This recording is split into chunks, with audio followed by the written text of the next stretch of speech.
اعوذ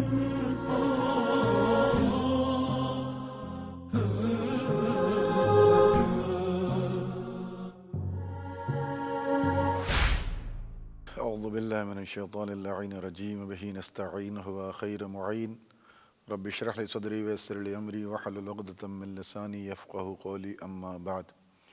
عزیزان گرامی قادر، معزز اور محترم ناظرین کرام، ہم اس وقت دور غیبت کبریٰ میں ہیں اور روایات اور آیات کے پس منظر میں اس زمانے کو بہت ہی شدت کے ساتھ یاد کیا گیا ہے، چونکہ ہمارا رہنما، ہمارا ہادی، ہر مقام پر ہماری رہنمائی کرنے والا ہمارا امام غیبت کبریٰ کے پردے میں ہے۔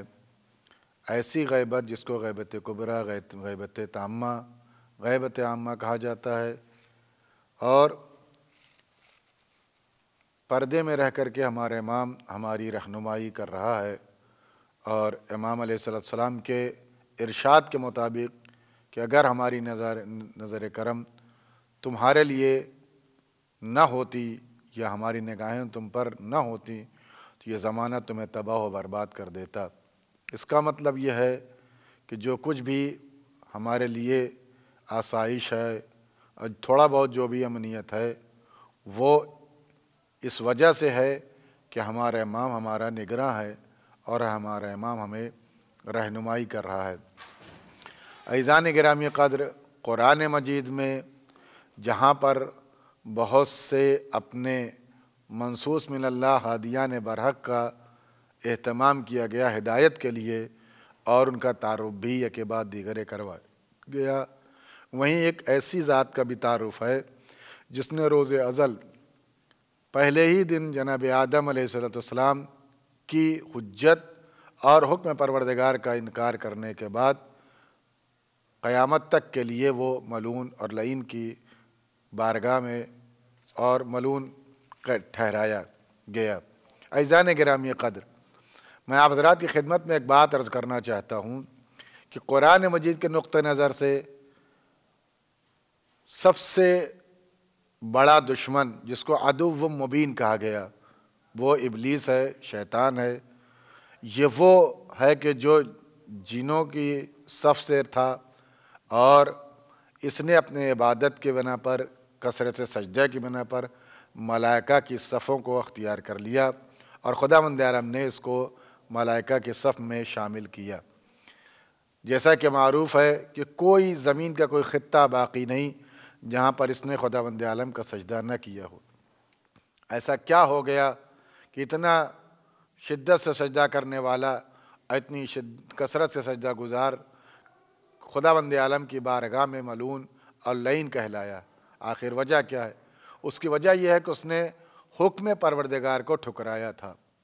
جو خداوند عالم نے اس کو حکم دیا تھا، اس میں قیاس کرتے ہوئے خداوند عالم کی بارگاہ میں اس نسبت کا منکر ہوا اور حکم پروردگار کو اس نے ٹھکرایا، یعنی اہمیت نہیں دی۔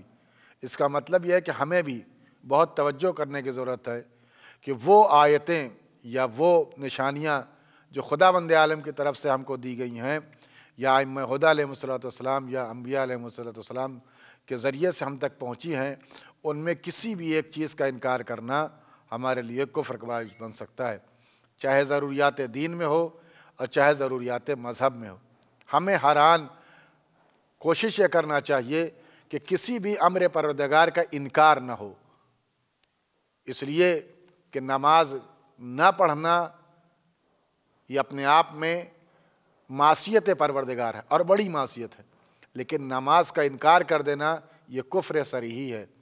لہٰذا عزیزان گرامی، ہم سے آیتوں کا انکار نہیں ہونا چاہیے، ان نشانیوں کا انکار نہیں ہونا چاہیے جو پروردگار کی طرف سے نازل کی گئی ہیں۔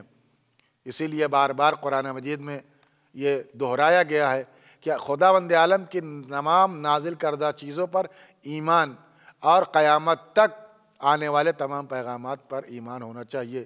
قیامت پر ایمان ہو، قرآن پر ایمان ہو، اور نماز پر ایمان ہو۔ ہمارا سب سے بڑا دشمن جو قرآن مجید نے بیان کیا وہ ہے شیطان، وہ ہے ابلیس۔ اس نے اللہ کی بارگاہ میں یہ بات رکھی کہ ہم نے اتنے کثرت سے سجدے کیے ہیں تیری عبادت کی، ان کا کیا ہوگا؟ آواز قدرت ہے، کیا چاہتا ہے؟ کہ مجھے مہلت دے دے۔ خداوند عالم نے کہا کہ میں نے تجھے الی یوم الوقت المعلوم، ہم نے تجھے وقت معلوم تک کی مہلت دے دی۔ آپ محسوس کریں یہ وقت معلوم سے کیا مراد؟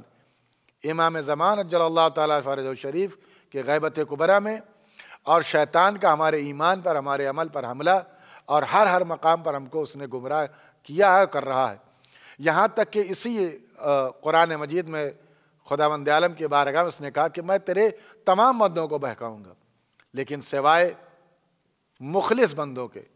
یعنی آپ اس سے اندازہ کر سکتے ہیں کہ پروردگار عالم کے جو مخلص بندے ہیں، جو اللہ سبحانہ و تعالیٰ کی بارگاہ سے علم حقیقی کے وارث ہیں، اور اللہ نے ان کو اخلاص میں اس مقام پر رکھا ہے کہ جہاں پر شیطان کی رسائی نہیں ہے، اور اس نے خود ہی ہتھیار ڈالتے ہوئے کہا کہ میں سب کو بہکاؤں گا لیکن تیرے مخلص بندوں کو نہیں بہکا سکتا۔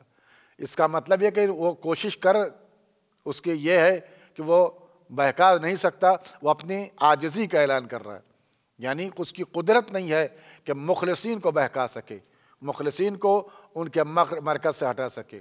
اعزان گرامی قدر، یہ مہلت جو اس کو دی گئی الی یوم الوقت المعلوم سے مراد کیا ہے؟ وقت معلوم کسے کہتے ہیں؟ وقت معلوم روایات میں طرح طریقے سے اس کی وضاحت کی گئی ہے۔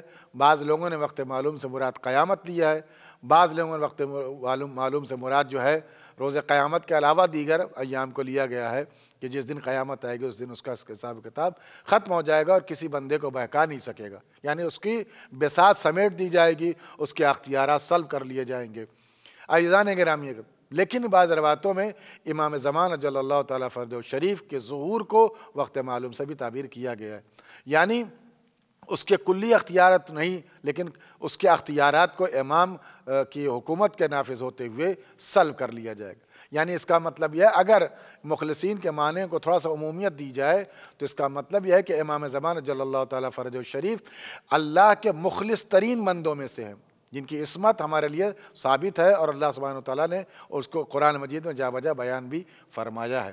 لیکن وہ لوگ جنہوں نے ایمان پر قدم رکھا ہے اور اخلاص کے ساتھ زندگی گزار رہے ہیں، وہ بھی شیطان کے شکنجے سے محفوظ رہتے ہیں اور شیطان انہیں نہیں بہکا سکتا۔ لہٰذا ہم سب سے زیادہ توجہ دینے کی ضرورت ہے کہ شیطان کا مومنین کے اوپر سب سے بڑا حملہ یہ ہوتا ہے کہ مومنین کو حالت احتضار تک وہ بہکانے کی کوشش کرتا ہے کہ ان کے ایمان سے ان کو ہٹا دے، راہ حق سے ان کو ہٹا دے۔ لہٰذا ہمیں ہر وقت یہ کوشش کرنا چاہیے اور دعا کرنا چاہیے کہ پروردگار ہم کو اس دشمن سے بچنے کے راستے فراہم فرما، ہماری ہدایت فرما۔ امام زمان جل اللہ تعالیٰ فرجہ الشریف کے ذریعے سے ہم کو ہر مقام پر ہماری نصرت فرما۔ عزیزان گرامی، سب سے بڑا دشمن شیطان ہے اور سب سے بڑا ہادی برحق امام زمان ہے۔